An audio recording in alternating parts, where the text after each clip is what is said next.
ආයුබෝවන් sign ආයුල් YouTube channel එකට ඔයාලව ආදරෙන් එකතු කරගන්නවා.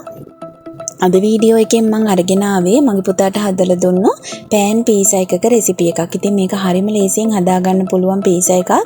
ඒ වගේම මේකට මම ගොඩක් healthy දේවල් එකතු කරලා තියෙන්නේ. ඒ වගේම බර වැඩි වෙන අමුද්‍රව්‍ය එකතු කරලා තමයි මේ කෑම එක හැදුවේ. ඉතින් ඔයාලට වීඩියෝ එක අවසාන වෙනකම් බැලුවොත් මම මොනවද මේ කෑම එකට එකතු කරගන්නේ කියලා ඔයාලට බලා ගන්න පුළුවන්. මම පියවරෙන් පියවර කියන්නම් මම කොහොමද මේ කෑම එක හදන්නේ කියලා. ඉතින් අපේ channel එක ඔයාලා subscribe කරලා නැත්නම් subscribe කරන්න. ඒ වගේම අලුත් වීඩියෝස් දාපු ගමන් බලන්න bell icon එකත් click කරන්න. මේ කෑම එක හදන්න අපිට කුකුල් මස් ටිකක් වොමනා වෙනවා. කටු නැති කුකුල් මස් කෑලි දෙකක් අරගෙන මම මේ විදියට පුංචි කෑලි වලට කපා ගන්නවා. ඉතින් ඔයාලා කැමති නම් ඔයාලට මාළු එකතු කරලා මේ කෑම එක හදන්නත් පුළුවන්. සමහර අම්මලා කැමති නෑනේ කුකුල් මස් එකතු කරගන්න. ඒ වගේ අයට කුකුල් මස් වෙනුවට හරක් මස්, ඒ වගේම එළු මස් වගේ දේවල් එකතු කරලත් මේ කෑම එක හදන්න පුළුවන්. දැන් මම චිකන් එකට මිරිස් කුඩු ටිකකුයි ලුණු කුඩු ටිකකුයි දාලා ඊට හොඳට අනලා මේ ටික වහලා තියෙනවා. ඉතින් ඔයාලා කැමති නම් ගම්මිරිස් කුඩු ටිකකුත් මේ වෙලාවේ එකතු කරගන්න පුළුවන්. මම ගම්මිරිස් කුඩු එකතු කරගන්නේ පස්සේ. ඉතින් මේකට එකතු කරගත්තත් කමක් නැහැ. එතකොට තවත් රසය වැඩි වෙන නිසා. ඊට පස්සේ මම සුදු ලුණු ටිකකුයි රතු ලුණු ටිකකුයි තරම් තියෙනවා මේ කෑම එක හදන්න. මම දැන් මේ රතු ලුණු ටික රවුම් හැඩයට මේ විදිහට කපා ගන්නවා. මම ගොඩක් වෙලාවට පුතාගේ කෑම වලට රතු ලුණු එකතු කරගන්නවා. මොකද රතු ලුණු කියන්නේ බබාලගේ ඇස්පෙනීම වර්ධනය කරන හොඳ අමුද්‍රව්‍යයක් නිසා. ඒ වගේම මම සුදු ලුණුත් බබාගේ කෑම වලට නිතරම එකතු කරගන්නවා. සුදු ලුණු වලින් බබාලගේ ප්‍රතිශක්තිකරණය වැඩි වෙන නිසා සුදු ලුණුත් මම නිතරම පුතාගේ කෑම වලට එකතු කරගන්නවා. සුදු ලුණු ගෙඩිය මේ විදිහට චුට්ටක් තලලා ඊට පස්සේ ඒක හීනි වෙන්නම මම කපා ගන්නවා.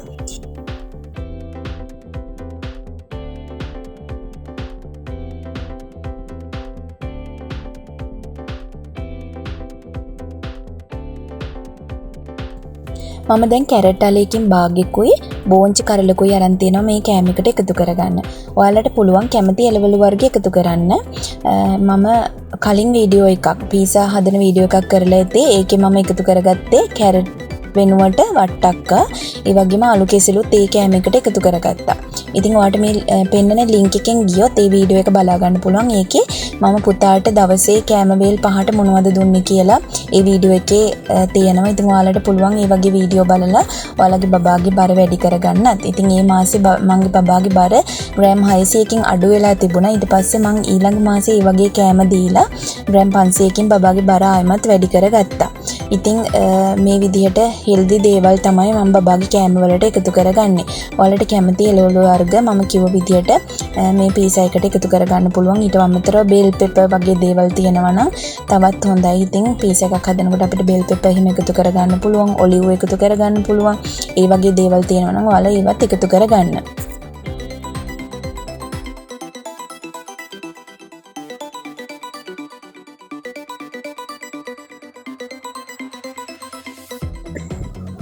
දැන් මම ඔයාලට කියන්න යන්නේ පීසා එකේ බන් එක හදාගන්න විදිහ. ඉතින් මේ බන් එක රසට හදන, ඒ වගේම හොඳ විදිහට හදන ක්‍රම තියෙනවා. හැබැයි මම මේක හදන්නේ බබාලට ගැළපෙන විදිහට. ඉතින් ඒක ඔයාලට කැමති විදිහට හදාගන්න පුළුවන්. මේකට ඊස්ට් එකතු කරලාත් හදනවා. මම නම් ඊස්ට් එකතු කරන්නේ නැහැ. ඉතින් එහෙම එකතු කරාම ගාන්ට බන් එක හැදෙනවා. හැබැයි මම මේ විදිහට නෙමෙයි මේක හදන්නේ. ඉතින් මම ලුණු ටිකක් එකතු කරගත්තා. මෙතන පාන් පිටි මේසෙ හැඳි 7ක් මම එකතු කරගෙන තියෙනවා. රුලන් මේසෙ හැන්දක් එකතු කරගෙන තියෙනවා. ඊට අමතරව මම දැන් වතුර ටිකක් දාලා මේ ටික මේ විදිහට කලවම් කරගන්නවා. කලවම් කරලා ඊට පස්සේ මම තව දෙයක් එකතු කරගන්නවා. මං කියන්නේ මං බර වැඩි වෙන අමුද්‍රව්‍ය කියලා එකතු කරගන්නේ. ඉතින් මං අලගෙඩියක් තම්බලා ඒ අලගෙඩියත් මේකට එකතු කරගත්තා. ඒ ටික දැන් හොඳට පොඩි කරලා මේ පාන් පිටි එකත් එක්ක හොඳට අනනවා. ඉතින් මේක ටිකක් ඇලෙන සුළුයි. හැබැයි මේක වෙනස් විදිහට හදන්න පුළුවන් ඇති ඇලෙන්නේ නැති විදිහට. ඉතින් ඔයාලා මේ වගේ ක්‍රම දන්නවා නම් මටත් කමෙන්ට් එකක් දාගෙන යන්න. මේ ඇලෙන්නේ නැති විදිහට කොහොමද මේක හදාගන්නේ කියලා.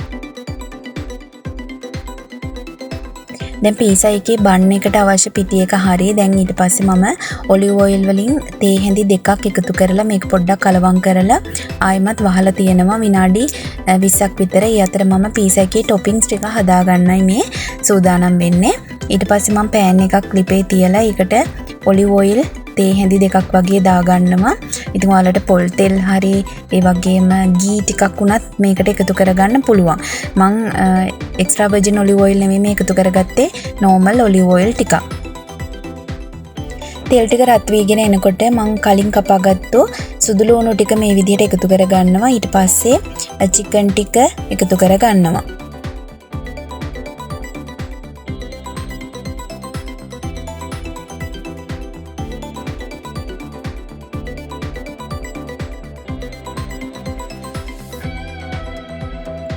චිකන් ටික බැදීගෙන එනකොට මම මුලින්ම එකතු කරගත්තේ බෝන්ජි ටික. ඊට පස්සේ රතු ලුණු ටිකත් එකතු කරලා මේ ටික ටිකක් කලවම් කරගන්නවා. ඊට පස්සේ මම කැරට් ටිකත් එකතු කරලා මේ ටික කලවම් කරගන්නවා. දැන් අපිට පුළුවන් මේකට ලුණු ටිකක්, ඒ වගේම ගම්මිරිස් කුඩු ටිකක්, ඒ වගේම කෑලි මිරිස් ටිකකුත් එකතු කරගන්න. ඔයාලගේ බබාලා සැර කන්නේ නැත්තම් කෑලි මිරිස් වගේ දේවල් එකතු කරන්න එපා. චිකන් එකට ලුණු දාගත්තු නිසා ලුණු ගොඩාක් එකතු කරන්න යන්න එපා. එතකොට ලුණු වැඩි වෙන්න පුළුවන්. ඒ නිසා ලුණු අවශ්‍ය ප්‍රමාණයට එකතු කරගන්න. දැන් මම තක්කාලි ගෙඩියකින් භාගයක් වගේ කපලා තක්කාලි ටිකකුත් එකතු කරගත්තා. මට ලුණු ටිකක් මදි නිසා මම තව ලුණු චුට්ටක් එකතු කරගත්තා. දැන් මේක ගොඩාක් තැම්බෙන්න ඕනේ නැහැ. ලාවරි ටිකක් මැල වෙලා ගත්තාම ඇති. මොකද පීසයි කෝඩින් තියලත් අපි ටිකක් වෙලා මේක වහලා තඹ ගන්න නිසා එතකොට තව ටිකක් මේක තැම්බෙනවා.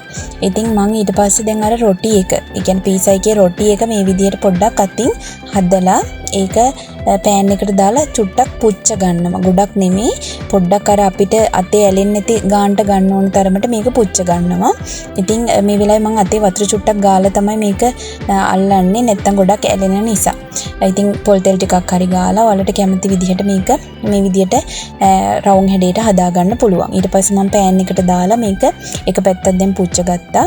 ඊට පස්සේ අනිත් පැත්තත් හරවලා ඒක ටිකක් ලාවට රන්වන් පැහැයක් එන්න විතරක් මේක පුච්ච ගන්නවා. දැන් මම මේකට විශේෂ අමුද්‍රව්‍ය කීපයක් එකතු කර ගන්නවා. ඉතින් මම තක්කාලි සෝස් එකකුයි මයොනිස් ටිකකුත් මේකට එකතු කර ගන්නවා. මේවා ගෙදරදිම හදලා දෙන්න පුළුවන් නම් ගොඩක් හොඳයි. මම වෙනදාට නම් තක්කාලි සෝස් එක ගෙදරදී හදන්නේ. අද මට වෙලා මදි වුණු නිසා තක්කාලි සෝස් ටික කඩෙන් ගත්ත එකක් තමයි එකතු කරගන්නේ. මේ තියෙන කර්කීස් එකෙන් මට යොපු පීනට් බටර් එක. මේක ක්‍රීමි පීනට් බටර් එකක්. මම අද ඒකත් එකතු කරගන්නවා මේ කෑම එකට මේ පීසා එක හදන්න. දැන් මම තේ හැන්දක් වගේ ප්‍රමාණයක් මේ විදිහට අරගෙන මේ රොටි එකේ හොඳට ස්ප්‍රෙඩ් කරගන්නවා මේ විදිහට හැන්දෙන්. ඉතින් මේ කර්කීස් පේජ් එකේ තියෙනවා ක්‍රන්චි පීනට් බටර්, ඒ වගේම ක්‍රීමි පීනට් බටර්, අන්සෝල්ටඩ් පීනට් බටර් තියෙනවා. මාස 8 ඉඳන් බබාලට දෙන්න පුළුවන්. ඉතින් ඔයාලට පුළුවන් මම කලින් කරා වීඩියෝ එකක් පීනට් බටර් බබාට කොහොමද හඳුන්වලා දෙන්න ඕනේ, මොන කාලෙද හඳුන්වලා දෙන්න ඕනේ කියලා මෙන්න මේ පෙන්නන ලින්ක් එකෙන් ගිහින් බලන්න. මම පීනට් බටර් එකතු කරලා හදපු කෑම එකකුත් ඒකේ තියෙනවා. ඒත් ඔයාලට ඒක බලලා මේ කෑම එකත් බබාට හදලා දෙන්න පුළුවන්. ඉතින් Facebook page එකේ නම්බර් එක මම දානවා ගර්කීස් Facebook page එකේ. ඔයාලට මේ නම්බර් එකට කෝල් කරලා එයාලගෙන් තවත් විස්තර දැනගන්න පුළුවන්. ඒ වගේම කර්කීස් Facebook page link එක ඔයාලට මේ description box එකේ මම දාලා තිනවා. ඒකෙන් ඔයාලට ඒ page එකටත් යන්න පුළුවන්. ඉතින් ඔයාලා බලන්න ගිහිල්ලා කොහොමද එයාලගේ product ගොඩක් හොඳයි. ඉතින් මගේ බබාටත් මම දෙනවා කර්කීස් එකේ මේ creamy peanut butter එක. ඉතින් මේ විදිහට මම දැන් මයෝනිස් සහ තක්කාලි සෝස් දෙකම එකතු කරලා මේ රොටි එකේ හොඳට ගාගත්තා. ඉතින් මම කලින් කිව්වා වගේම මේ දේවල් ගෙදරදී හදලා දෙන්න පුළුවන් නම් හොඳයි. තක්කාලි සෝස් මයෝනිස් හදන්න හරිම ලේසි. මම තක්කාලි සෝස් හදපු වීඩියෝ එකක් කලින් කරලා තියෙනවා. ඒවත් ඔයාලා බලලා බබාට මේ දේවල් හදලා දෙන්න. ඉතින් මම දැන් මේ එකතු කරගන්නේ මොසරෙල්ලා චීස් ටිකක්. ඉතින් මොසරෙල්ලා චීස් එක ගැනත් මම වීඩියෝ එකක් කරලා ඇති. මම එකතු කරගන්න මාස 6 ඉඳන් බබාගේ කෑම වලට එකතු කරගත්තු අමුද්‍රව්‍ය ගැන ඒ වීඩියෝ එකේදී මම මොසරෙල්ලා චීස් එක පෙන්නනවා. මම එකතු කරගන්න මොසරෙල්ලා චීස් එක. ඉතින් ඔයාලට මේ වීඩියෝ එක බලන්න පුළුවන්. දැන් මම අර අදාගත්තු ටොපින්ග්ස් ටික මේ විදිහට එකතු කරගන්නවා.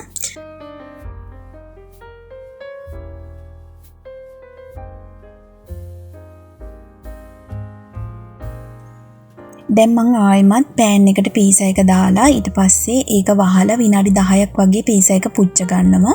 අඩු ගින්දරේ හදා ගන්න ඕනේ. ගොඩාක්ම අඩු ගින්දරේ. ඊට පස්සේ චීස් ටික මෙන්න මේ ගානට මෙල්ට් වුණාට පස්සේ අපිට දැනගන්න පුළුවන් දැන් පීසා එක රෙඩි වෙලා කියලා.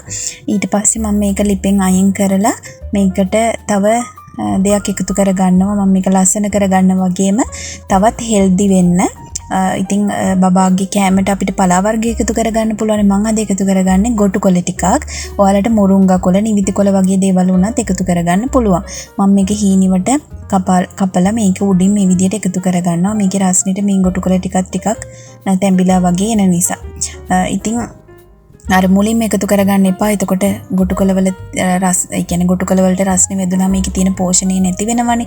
ඒ නිසා අර ටොපින් එකටම එකතු කරගන්නේ නැතුව අන්තිමටම ඔයාලට පුළුවන් මේ විදිහට උඩින් ගොටු කොළ ටිකක් එකතු කරගන්න. ඊට පස්සේ මම මේ ටික කෑලි 4කට කපා ගන්නවා. 4කට කපලා බබාට කන්න දුන්නා.